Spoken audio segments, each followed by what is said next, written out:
जय हिंद साथियों। तो चलिए आज के नए प्रैक्टिस सेट में आपका स्वागत है। अगर आप एसएससी जीडी का तैयारी कर रहे हैं तो उसके लिए रामबाण क्वेश्चन है जो आपको 100% सिलेक्शन दिलाएगी एसएससी जीडी के अंदर। ठीक है, मेरा मानना है दोस्तों कि जितना हम आपको क्वेश्चन बताते हैं वो क्वेश्चन आप रिवीजन के तौर पे अच्छे से क्लास करना। ठीक है, और जितना भी एक्स्ट्रा चीज़ें बताते हैं क्वेश्चन के अलावा वो एक्स्ट्रा चीज़ें भी आपको अच्छे से ध्यान में रखना है। ठीक है, जो आपको 100% सिलेक्शन तक दिला सकती है। ठीक है, एक एक क्वेश्चन आपके लिए तैयार किया गया दोस्तों। अगर आप सिलेक्शन लेना चाहते हैं तो आप वीडियो पे कंटिन्यू बने रहना। ठीक है, और दोस्तों जो भी क्वेश्चन में डाउट होगा ये कमेंट में आप जरूर बताना। ठीक है, नहीं तो ये दिए गए व्हाट्सएप नंबर पे आप मैसेज कर लेना, जो कि आपको 100% सोल्यूशन के साथ आपको क्लियर कर दिया जाएगा कौन से क्वेश्चन में डाउट है। ठीक है, और साथ ही बता दें कि जो भी बच्चे इस बार सिलेक्शन लेना चाहते हो तो ये सारे सिलेक्टेड क्वेश्चन का सिलेक्शन पेज का सिलेक्टेड क्वेश्चन का ये पेड पीडीएफ ले लेना, जो कि आपको 100% सिलेक्शन दिलाएगी। इसका प्राइस दोस्तों मात्र 99 रुपया है। 99 रुपया में दोस्तों आपका 100% सिलेक्शन दिला सकती है आपके एग्जाम्स में। ठीक है, तो बस एक बार रिवीजन कर लेना दोस्तों, गारंटी है कि आपका एक भी क्वेश्चन नहीं छूटेगा आपके एग्जाम्स में। ठीक है, और चलिए वीडियो को काफ़ी देर न करते वीडियो को शुरू करेंगे, लेकिन इससे पहले बता दें जो भी बच्चे अभी तक वीडियो को लाइक नहीं किए हैं तो लाइक कर लेना। अगर आप चैनल पर नए आए हो तो चैनल को सब्सक्राइब करके नोटिफिकेशन ऑल पे सेलेक्ट कर लेना। आने वाला एसएससी जीडी से रिलेटेड ऐसे ही सिलेक्टेड क्वेश्चन आपको टाइम टू टाइम मिलते रहेगी। ठीक है, चलिए बताना है दोस्तों क्वेश्चन यहाँ पे पूछा गया, और इससे पहले वाले प्रैक्टिस सेट जो भी बच्चे नहीं किए हो जाके कर लेना। ठीक है, वो दोस्तों आपको बहुत ही ज़्यादा बेनिफिट मिलेगा दोस्तों आपके एग्जाम में। ठीक है, बताना है तो कि सत्य के प्रयोग माई एक्सपेरिमेंट विथ द ट्रूथ की आत्मकथा किसका है? एपीजे अब्दुल कलाम का है, महात्मा गांधी का है, जवाहरलाल नेहरू का है, या फिर दोस्तों आपका नरेंद्र मोदी जी का है? बताइए राइट आंसर क्या हो जाएगा। चीज़ें इंपॉर्टेंट है दोस्तों, 100% आपको सिलेक्शन दिलाएंगे। बस जो भी क्वेश्चन बताते हैं बस उसको अच्छे तरीके से रिवीजन कर लेना है। ठीक है, अगर ऑप्शन नंबर बी सेलेक्ट किए दोस्तों महात्मा गांधी का, तो बिल्कुल राइट आंसर हो जाएगा option number B, my through experiment with truth. आपका जो है आत्मकथा ये महात्मा गांधी के दिया गया आत्मकथा है। ठीक है, और याद रखना है दोस्तों यहाँ पे कि सत्य के प्रयोग यानी my experiment with the truth Mahatma Gandhi की आत्मकथा है। और याद रखना कि पंडित जवाहरलाल नेहरू के लिए दोस्तों अगर बात किया जाए तो इसके आत्मकथा का नाम आपका क्या है? टुवर्ड फ्रीडम है। ठीक है, और याद रखना तो एपीजे अब्दुल कलाम का जो है आत्मकथा का नाम क्या है? तो याद रखना दोस्तों विंग्स ऑफ फायर है। ठीक है, चीज़ें याद रखना दोस्तों, बहुत ही ज़्यादा बेनिफिट दिलाएंगे आपको एग्जाम सेंटर में। एक्स्ट्रा चीज़ें आपको नहीं पढ़ना है दोस्तों, जो भी करवा रहे हैं बस उसी को रिवीजन बार बार करते रहना, गारंटी आपका एक भी क्वेश्चन नहीं छूटने वाला है। ठीक है, चलिए आगे आते हैं। और ये क्वेश्चन दोस्तों आपका 2019 में पूछा जा चुका क्वेश्चन है। पूछा गया कि हवा महल कौन से शहर में स्थित है? चलिए बताइए दोस्तों, इंपॉर्टेंट क्वेश्चन है जो आपको बहुत ही ज़्यादा बेनिफिट दिलाएगा आपके एग्जाम सेंटर पर। ठीक है, दिल्ली पर, जयपुर पर, या फिर आपका आगरा, या फिर आपका गुजरात पर? बताइए राइट आंसर क्या हो जाएगा। हवा महल कौन से शहर में स्थित है? चीज़ें इंपॉर्टेंट है दोस्तों, 100% आपको सिलेक्शन दिलाएगी। ठीक है, अगर ऑप्शन नंबर बी सेलेक्ट किए दोस्तों जयपुर, तो बिल्कुल राइट आंसर हो जाएगा ऑप्शन नंबर बी आपका करेक्ट आंसर। हवा महल दोस्तों ये आपका जयपुर शहर में आपका स्थित है। और जयपुर कहाँ है दोस्तों? तो जयपुर आपका राजस्थान में है। ठीक है, याद रखना।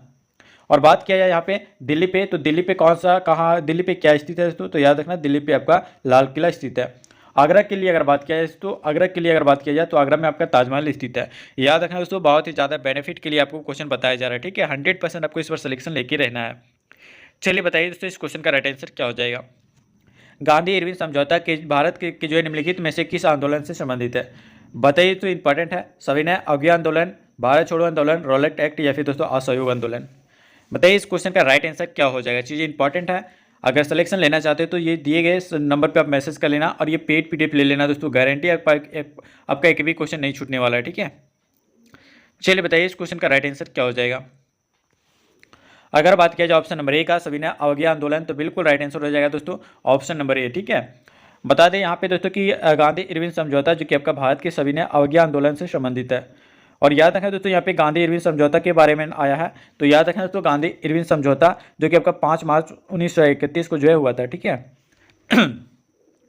एक नाम आया दोस्तों यहाँ पे रॉलेट एक्ट के बारे में, तो यहाँ पे देख सकते हैं दोस्तों रॉलेट एक्ट जो है ये इसके बारे में अगर बात किया जाए तो 26 जनवरी 1919 को जो है पास हुआ था रॉलेट एक्ट। ठीक है, असहयोग आंदोलन के लिए अगर बात किया जाए दोस्तों तो असहयोग आंदोलन जो है ये 1 अगस्त 1920 को जो है शुरू हुआ था।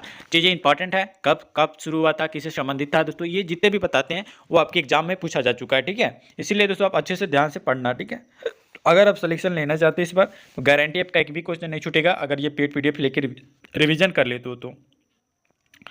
अगला देते तो अगला यहाँ पे निम्नलिखित में से कौन जो है फ्रांसीसी क्रांति के जो है सिद्धांत से प्रेरित था? बताइए, टीपू सुल्तान, अरविंद घोष, बदरुद्दीन तैयब जी, या फिर दोस्तों आपका अरनी बेसेंट?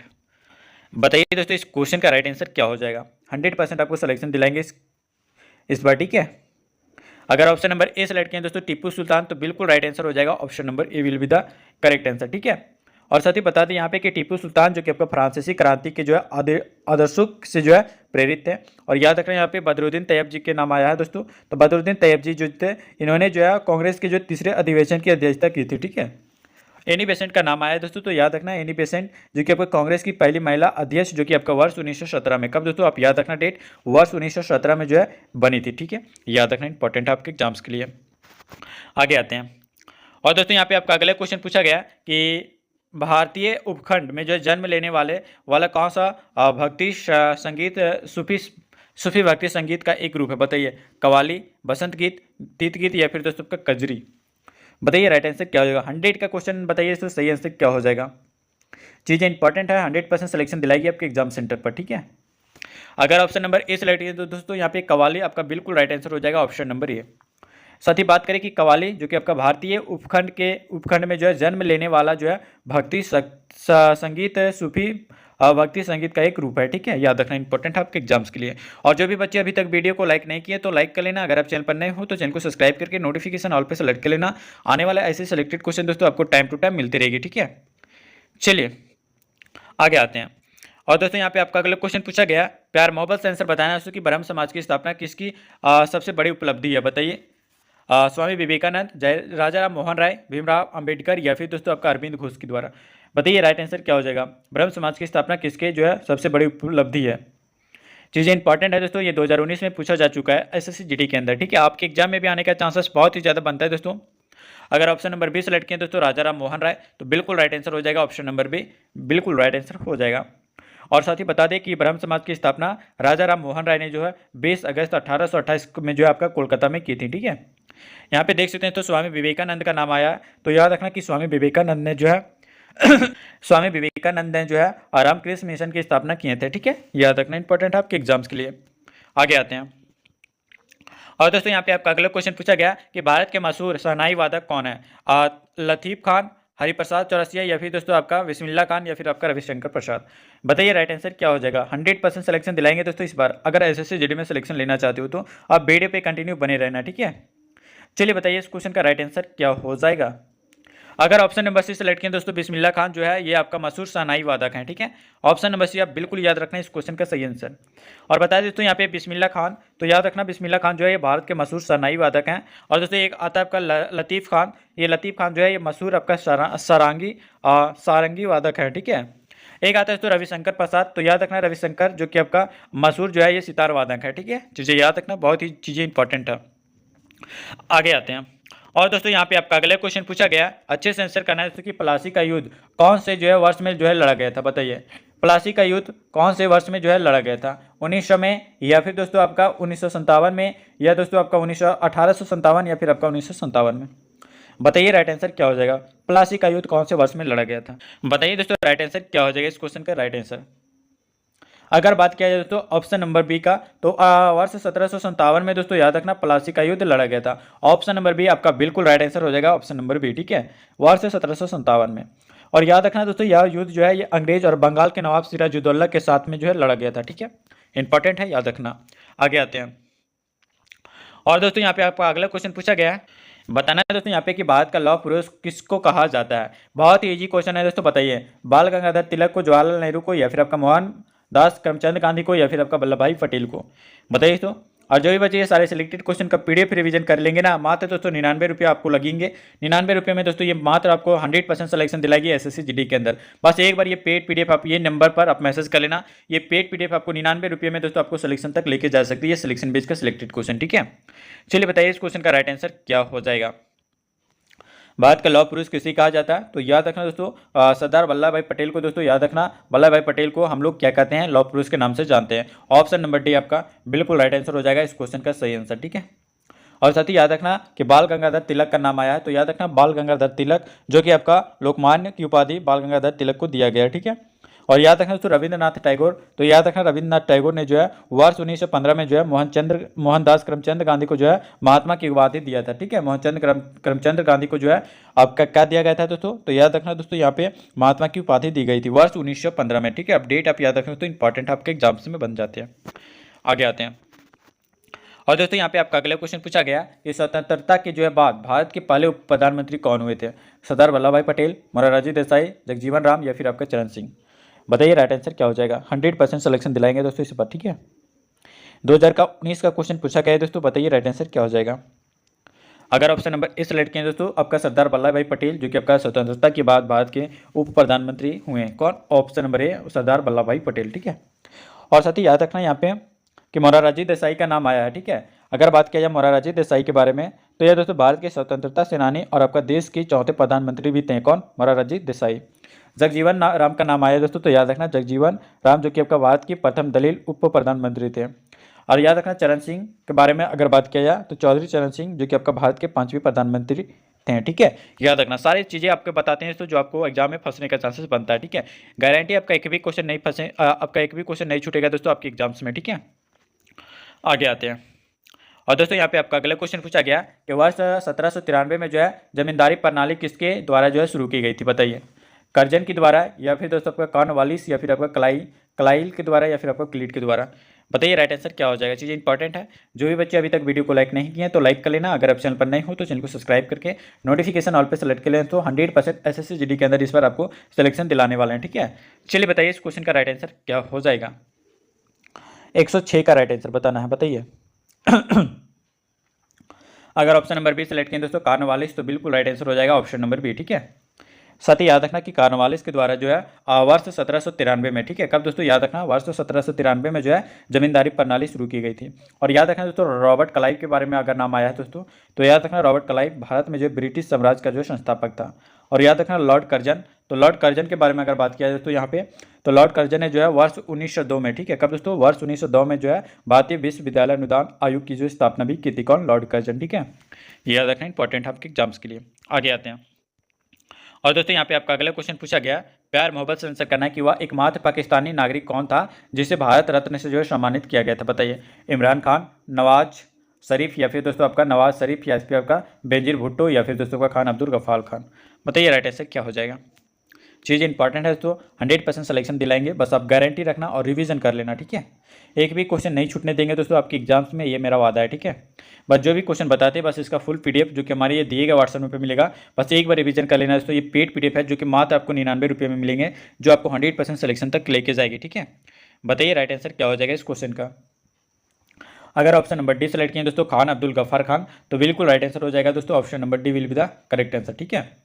और साथ ही बता दिया जाए यहाँ पे खान अब्दुल गफ्फार खान जो कि आपका एकमात्र पाकिस्तानी नागरिक थे जिन्हें भारत रत्न से जो है आपका सम्मानित किया गया था।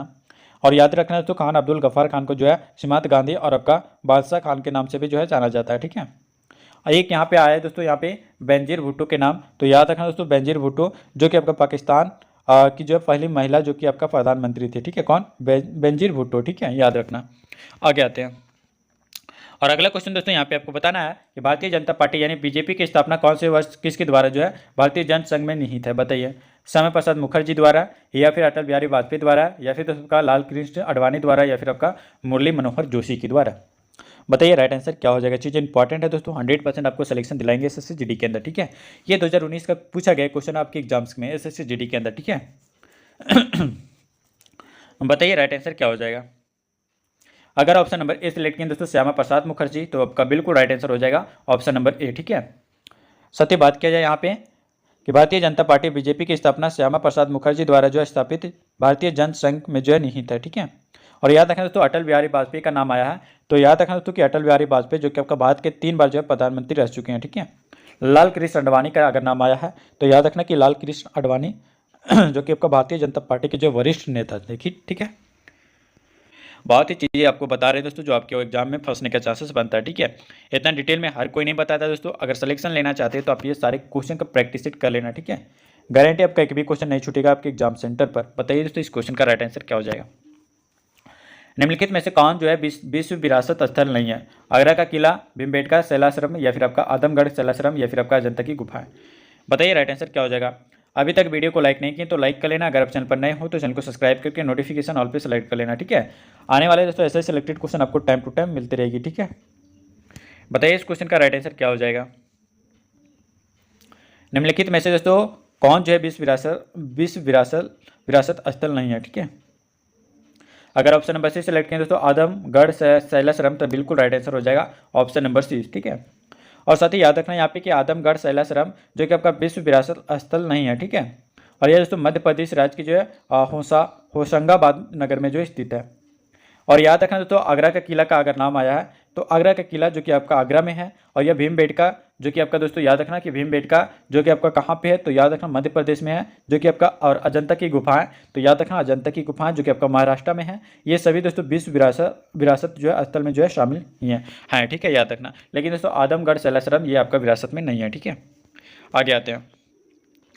और दोस्तों यहाँ पे आपका अगला क्वेश्चन पूछा गया है, बताना यहाँ पे कि रजिया सुल्तान के पिता कौन थे, महमूद तुगलक या मोहम्मद तुगलक, या फिर दोस्तों आपका इल्तुतमिश, या फिर आपका बलबन, या फिर आपका कैकुबाद। बताइए राइट आंसर क्या हो जाएगा।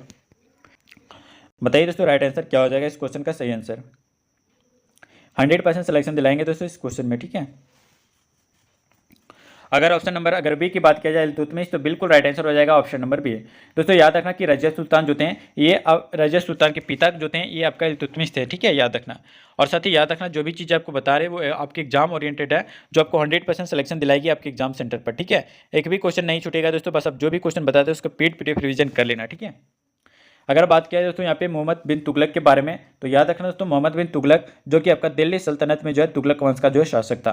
और यहाँ पे बलबन का नाम आया दोस्तों, याद रखना बलबन जो कि आपका दिल्ली सल्तनत में जो है गुलाम वंश का शासक था। और ये दोस्तों याद रखना कैकुबाद, तो याद रखना कैकुबाद जो कि आपका बलबन का पोता था, ठीक है, याद रखना। बहुत ही इजी तरीके से आपको बताते हैं दोस्तों, जो आपको 100% सिलेक्शन तक लेके जाएगी, ठीक है। आगे आते हैं। और अगला क्वेश्चन दोस्तों यहाँ पे आपका पूछा गया, बताना कि निम्नलिखित में से कौन सा एक नवपाषाण सांस्कृतिक जो है आपका स्थल नहीं है, मेहरगढ़, कुलडीहा, या फिर आपका बुर्ज होम, या फिर आपका कुंतासी। बताइए राइट आंसर क्या हो जाएगा। अगर दोस्तों ऑप्शन नंबर डी सेलेक्ट किया कुंतासी, तो बिल्कुल राइट आंसर हो जाएगा ऑप्शन नंबर डी। और साथ ही याद रखना कि कुंतासी जो कि आपका नवपाषाण सांस्कृतिक स्थल नहीं है, और दोस्तों यह आपका सिंधु सभ्यता का या सिंधु घाटी सभ्यता से जो है आपका संबंधित आपका बंदरगाह के रूप में जो है जाना जाता है, ठीक है। एक नाम आया दोस्तों यहाँ पे मेहरगढ़ के बारे में, तो मेहरगढ़ जो कि आपका नवपाषाण काल से संबंधित है। यहाँ से दोस्तों आपका पशुपालन के जो है साक्ष्य प्राप्त हुए हैं, ठीक है। एक आता है दोस्तों कोल्डीहा, तो याद रखना दोस्तों कोल्डीहा जो कि आपका कोल्डीहा से आपका धान की आपका भूसी मिलती है, ठीक है। एक दोस्तों याद रखना कि बुर्ज होम जो कि आपका बुर्ज होम को जो है प्लेस ऑफ विल्ज कहा जाता है, ठीक है, याद रखना, इंपॉर्टेंट आपके एग्जाम्स के लिए। आगे आते हैं। और दोस्तों अगला क्वेश्चन और इस वीडियो का लास्ट क्वेश्चन होगा जो आपको एग्जाम के लिए सारे सिलेक्टेड है, ठीक है। बताना दोस्तों कि भारत में स्वदेशी आंदोलन के दौरान जो है स्वराज ध्वज किसने डिजाइन किया था। बताइए रविंद्रनाथ टैगोर, महात्मा गांधी, बाल गंगाधर तिलक, या फिर आपका सुभाष चंद्र बोस जी ने। बताइए राइट आंसर क्या हो जाएगा दोस्तों। चीज़ें इंपॉर्टेंट है, 100% आपको सिलेक्शन दिलाएंगे, बस रिविजन करते रहना, ठीक है। बताइए इस क्वेश्चन का राइट आंसर क्या हो जाएगा। गारंटी दोस्तों आपका एक भी क्वेश्चन नहीं छूटेगा आपके एग्जाम्स में, ठीक है। अगर ऑप्शन नंबर बी सेलेक्ट करें दोस्तों महात्मा गांधी, तो बिल्कुल राइट आंसर हो जाएगा ऑप्शन नंबर बी, ठीक है। याद रखना दोस्तों कि महात्मा गांधी में जो है भारत में जो है स्वदेशी आंदोलन के दौरान जो है स्वराज ध्वज महात्मा गांधी ने जो है डिजाइन किया था। और ये भी याद रखना दोस्तों यहाँ पे महात्मा गांधी का नाम आया है, तो महात्मा गांधी जी ने जो है चरखी के साथ जो कि आपका घूमते हुए चक्र का जो है निशान बनाया था, कहाँ पे, यहाँ पे ध्वज पे, ठीक है, इंपॉर्टेंट है, याद रखना। दोस्तों वीडियो कैसा लगा आप हमें कमेंट में बताना, और जो भी बच्चे अभी तक वीडियो को लाइक नहीं किए तो लाइक करके चैनल को सब्सक्राइब कर लेना, और नोटिफिकेशन ऑल पे सेलेक्ट कर लेना। ऐसे ही सिलेक्टेड क्वेश्चन सिलेक्शन बेच का सिलेक्टेड क्वेश्चन आपका SSC GD का इस बार आपको सिलेक्शन दिलाएगी, ठीक है। बस जो भी बच्चे ये सारे सिलेक्टेड क्वेश्चन का अगर PDF से रिवीजन करना चाहते हैं, अगर ये पेड PDF आप रिवीजन कर लें दोस्तों, तो गारंटी आपका एक भी क्वेश्चन नहीं छूटेगा आपके एग्जाम्स में, ठीक है। ये पेड PDF दोस्तों ये दिए गए व्हाट्सएप पर मिलेगा, जो कि मात्र दोस्तों आपको मात्र 99 रुपये लगेंगे, जो आपको 100% सिलेक्शन तक लेके जाएगी SSC GD के अंदर, ठीक है। तो आप ये पेड PDF रिवीजन कर लेना है दोस्तों, गारंटी आपका एक भी क्वेश्चन नहीं छूटेगा आपके एग्जाम सेंटर पर, ठीक है। तो चलिए वीडियो को काफी देर न करते वीडियो को एंड करते हैं, मिलते हैं दोस्तों फिर के नेक्स्ट वीडियो में, तब तक ले जय हिंद, वंदे मातरम।